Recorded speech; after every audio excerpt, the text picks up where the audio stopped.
Hello, everyone. I'm Andrew, and thanks for joining me for the second half of chapter 6 of my book, Beyond Recovery,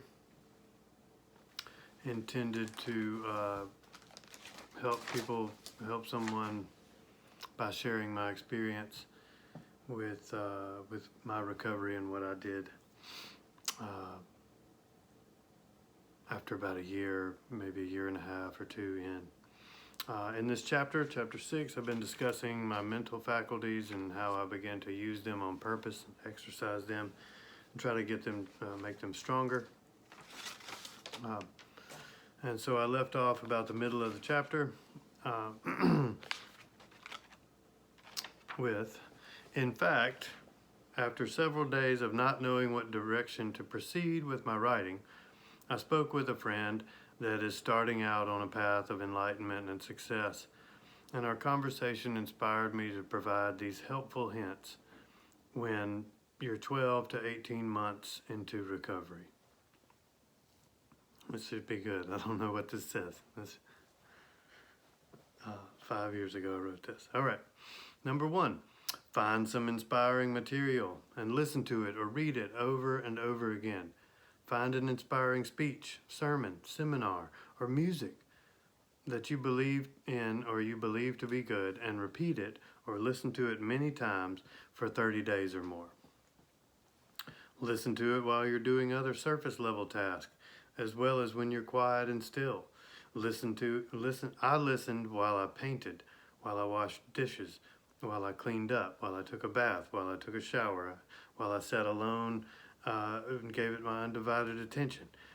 If you have ever memorized a song you don't like, it's most likely that you've been playing many times while it's been playing many times while your surface mind was busy with basic activity. This is why I say listen while you do things you know how to do well. I was persistent. I would listen when I felt good. I would listen when I felt bad. There are 15-minute to 2-hour videos I still watch daily after 4 years of watching them every day. I could quote them word for word, but I let someone else do that in my ears while I go about my daily task. That being said, I also thought it was important to work in new material every 30 to 60 days. In other words, keep feeding my mind, processing new information, to keep it new to me. Also, I know there is no limitation on how much information my mind can contain at once. This has ensured me a habitual spiritual growth that's always increasing.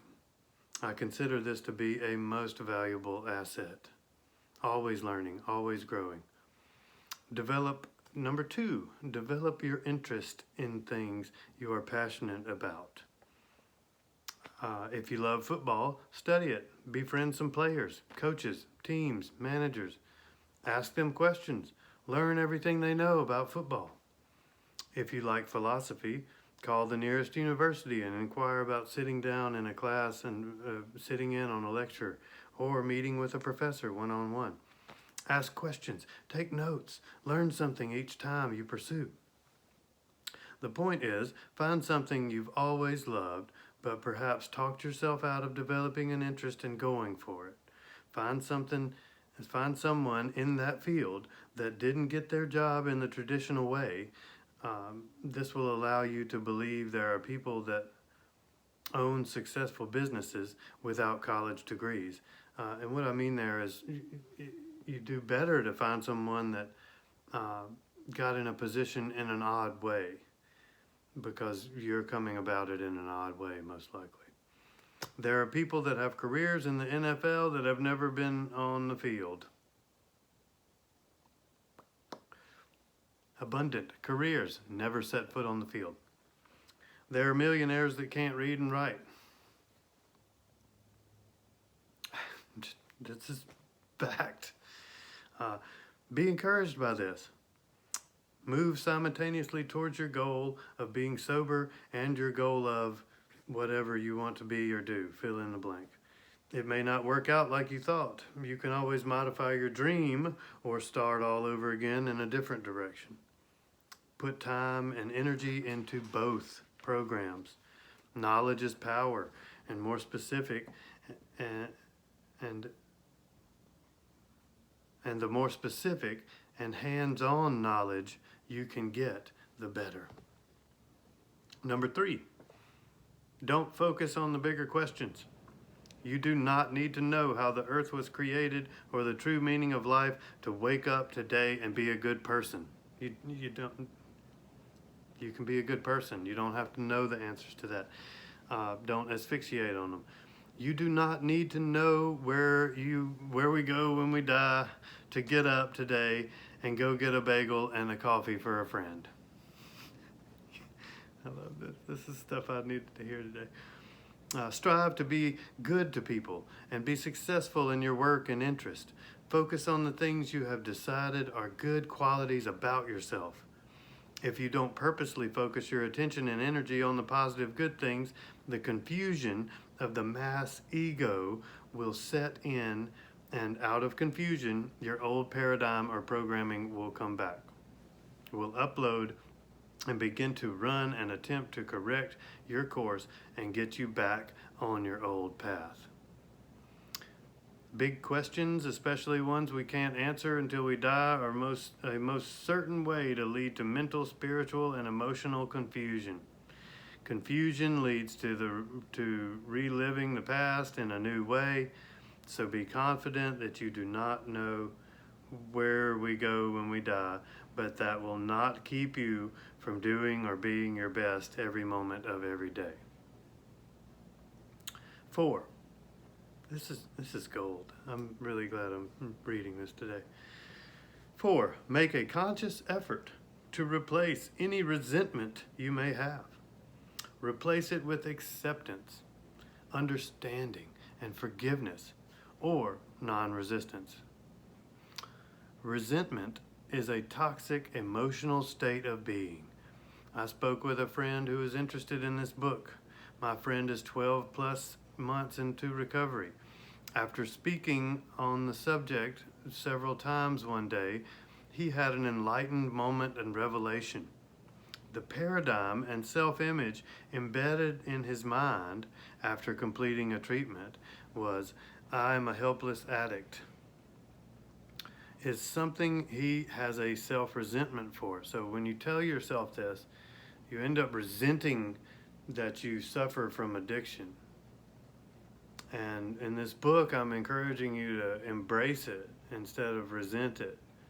Embrace your ability to obsessively focus on a goal. Don't resent that that's who you are. You just picked something that wasn't constructive or healthy for you. This state of self-resentment will hold everything still in your life and eventually begin to destroy you. It is only a matter of time. This is what I think they refer to as white knuckle. It's only a matter of time. Unless you forgive yourself and let go of the resentment and begin to accept and love yourself for who you are. You're different. You're not like other people. That's okay. So I encourage everyone to forgive. Forgive yourself. Forgive the past mistakes. I had to do it out loud in front of a mirror several times. I did. I went in there and I told Andrew, I said, "I forgive you. I forgive you. I forgive you." It feels good. It's healthy. I had to do it out loud in front of a mirror sometimes. If you think resentment is holding you back, try forgiveness. It's the polar opposite of resentment. It's got to be healthy and constructive. Resentment's toxic. Anyone that's held a grudge can tell you that. Forgiving, encouraging, and loving yourself can and will counteract these toxic emotions and vibrations. Also, if resentment is toxic, if we accept that for us, then forgiveness must be a positive state of being. Should you be able to add this exercise of positive self-love and appreciation, look for immediate improvements in every area of your life.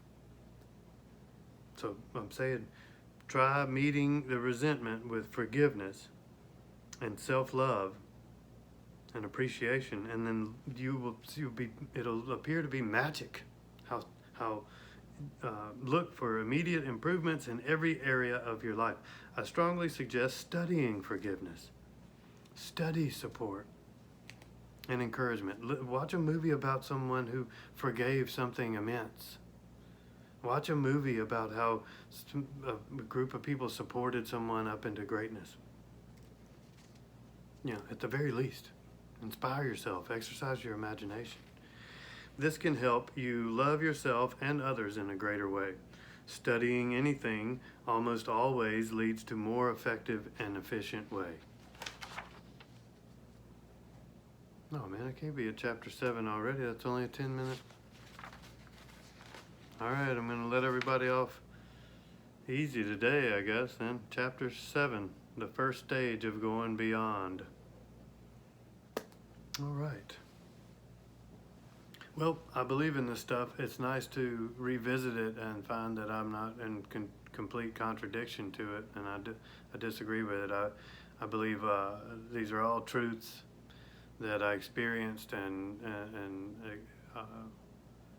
experience-based faith, knowledge-based faith, not just blind faith.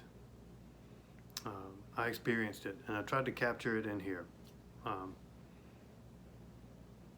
That friend of mine's doing really well.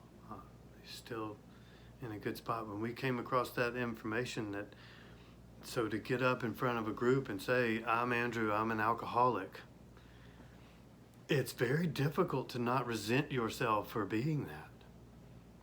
And that self-resentment, it will tear the walls down. It's terrible. So it may be even more healthy to stand up in a meeting and say, I'm Andrew, I'm an alcoholic, but I've forgiven myself and moved on. I think people might not take kindly to it, but it should be more the truth. So discovering that he was in a holding pattern in his life where things just couldn't break through and the new season couldn't come about is because he was resentful that he was an addict. And through that epiphany, we both decided that this is something that needs to be addressed. Admit to your problems and your shortcomings and what you've done, but forgive yourself for it if you plan to move on.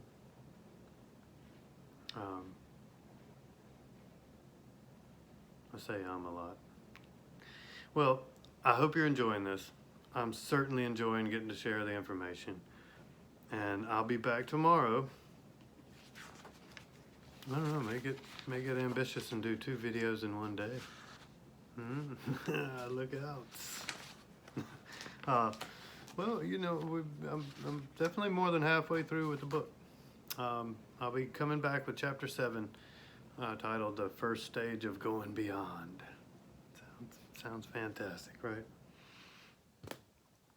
Thank you. If you want to know when the next videos come out, I think you subscribe to the channel and it'll notify you. I'm not real sure. I'm enjoying this, and I'm Andrew. I'll see you soon.